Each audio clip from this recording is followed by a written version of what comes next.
सहनावतु सहनौ भुनक्तु सह वीर्यं करवावहे तेजस्विनावधीतमस्तु मा विद्विषावहे। अपनी और शिष्यों की कामना करते हुए आज की इस वीडियो को प्रारंभ करते हैं। तो हमारे जो ऋषि है वो किस बारे में बात करते हैं, तो बड़ा ही अच्छा श्लोक मुझे मिला यज्ञ शिक्षा पुस्तक के अंदर। तो मैंने सोचा कि बताने लायक बात है तो बता करके मुझे इस यूट्यूब के माध्यम से शेयर करनी चाहिए, क्योंकि यूट्यूब के ऊपर भी हम थोड़ा सा काम करते रहते हैं, बताते रहते हैं। और देखो, ऑनलाइन में और साक्षात विद्या ग्रहण करने में बहुत ज़्यादा फर्क हो जाता है। फिर भी हम कोशिश करते हैं कि जितना लाभ हो सके हमको और आपको दोनों को हो सके, क्योंकि मैं पढ़ाता हूँ तो मुझे भी लाभ होता है, इस पे भी लाभ होता है, यूट्यूब पे भी लाभ होता है, और वैसे भी प्रैक्टिस हो जाती है हमारी। तो बहुत अच्छा श्लोक यहाँ पर लिखा है, यथा पिपीलिका भीष्य क्रियते 500 संचय न च अत्र बल सामर्थ्यम उद्यमस्तत्र कारणम। तो देखो कितनी बढ़िया बात है। माने कि हमारे जो ऋषि मुनि हुआ करते थे ना, बच्चों से लेकर के और बड़े बड़े व्यक्तित्व होते हैं, यानी सूर्य, चंद्रमा, चांद, सितारे, धरती, आकाश, पशु पक्षी, व्हाटएवर इट इज, जो भी उनको सीखने की चीज मिला करती थी वहीं से वो कुछ ना कुछ अडॉप्ट कर लिया करते थे, कि उनकी बुद्धि ग्रहणशील थी, कुछ भी चीजों को अडॉप्ट करने वाली थी, यानी कि उनकी कैचिंग पावर बहुत अच्छी थी। आज की भाषा में गए तो वो क्या कह रहे हैं, देखो इस श्लोक के अंदर से समझते हैं।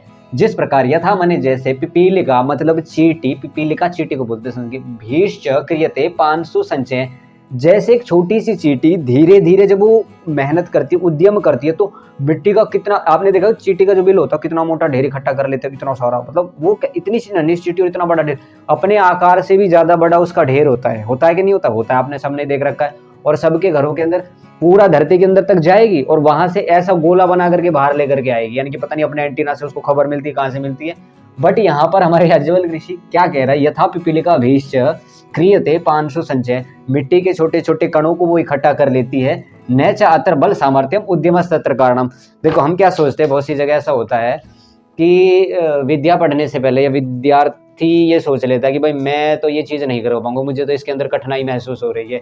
लेकिन आप इस छोटी सी चींटी को देखो ना, अगर ये मान लीजिए यही विचार करे अपने मस्तिष्क के अंदर, यही चीज़ सोचे, तो क्या वो उस मिट्टी के ढेर को इकट्ठा कर पाएगी? समझाने का यहाँ पर ये लाइन इसी बारे में लिखी है। अगली न च अत्र, उसमें जो उसका जो बल है वो कारण नहीं है, उसके मिट्टी के ढेर को इकट्ठा करना वो कारण नहीं है कि चींटी इतनी छोटी सी और इतना बड़ा ढेर कैसे इकट्ठा कर लेती।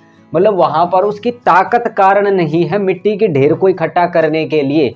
मैं फिर से बोल रहा हूँ, वहां पर चींटी की ताकत कारण नहीं है, मतलब चींटी की ताकत ऐसी नहीं है कि वो मिट्टी के ढेर को इकट्ठा कर ले, बल्कि न च अत्र बल सामर्थ्यम, बल सामर्थ्य नहीं। मान लीजिए किसी के अंदर होता है बुद्धि बल, प्रत्येक के अंदर तो नहीं होता लेकिन होता है बुद्धि बल सबके अंदर। लेकिन फिर भी अगर इस चींटी से हम ये छोटी सी सीख ले ले तो कहते हैं कि मूर्ख व्यक्ति भी बुद्धिमान बन सकता है। इस श्लोक में तो यही लिख रखा मेरा भाई, कोई मूर्ख से मूर्ख व्यक्ति अगर चींटी के इस गुण को अपना ले तो वो अपने जीवन के अंदर विद्या ग्रहण कर सकता है, पढ़ सकता है, नॉलेज ले सकता है, रीडिंग कर सकता है। देखो न च अत्र बल सामर्थ्यम उद्यमस्तत्र कारणम, उस मिट्टी के ढेर के अंदर जाना, वहां से उठा के लाना, उसको रख देना, फिर जाना, फिर उठा करके लाना, फिर रख देना, फिर जाना, फिर उठा करके लाना, ये कारण है। यानी कि ये नहीं कि वो हार मान करके बैठी है कि भाई मैं तो नहीं कर सकती, मुझसे नहीं हो, तो सबसे गंदे विचार। मैं तो यही कहता हूँ, हमारी दीदी हमको गीता पढ़ाया करती थी, वो यही कहा करती है सबसे जो गंदे, सबसे बेकार जो विचार है यही है, मैं नहीं कर सकता, मुझसे नहीं होता।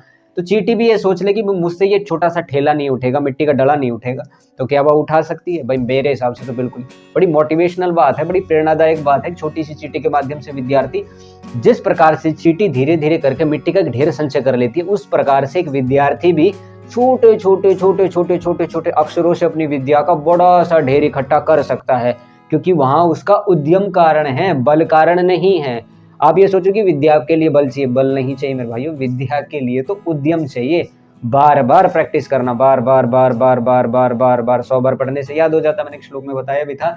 तो यथा माने जैसे पिपीलिका भीष्य, जैसे पिपीलिका करती है, क्रियते कर लेती है 500, मिट्टी का एक छोटे से संचय इकट्ठे कर लेती है, न च अत्र बल, इसमें उसका जो बल सामर्थ्य नहीं है, उद्यमस्तत्र कारणम।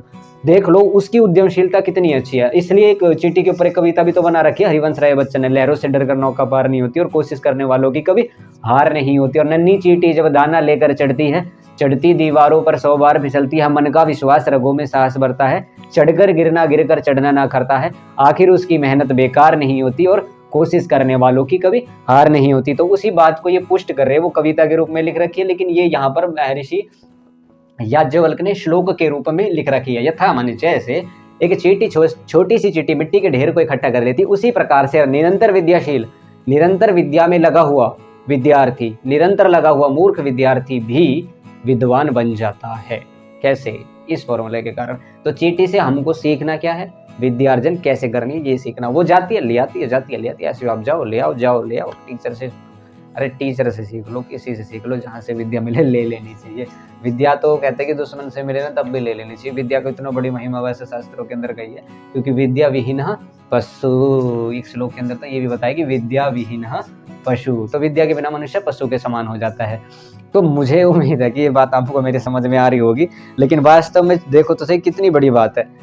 छोटी से छोटी शक्ति वाली चींटी भी इतना बड़ा ढेर इकट्ठा कर लेती है, आप कुछ देखते ही होंगे, तो समझ आ ही गई होगा जितना भी मैं बता रहा हूँ। ठीक है, तो आपको समझ आए तो पसंद करना इस चींटी के सामर्थ्य को। बाकी मिलेंगे फिर अगली एक छोटी सी वीडियो के साथ। मैं छोटे छोटे शूट करता ही रहता हूँ। जब तक के लिए आपका बहुत बहुत धन्यवाद।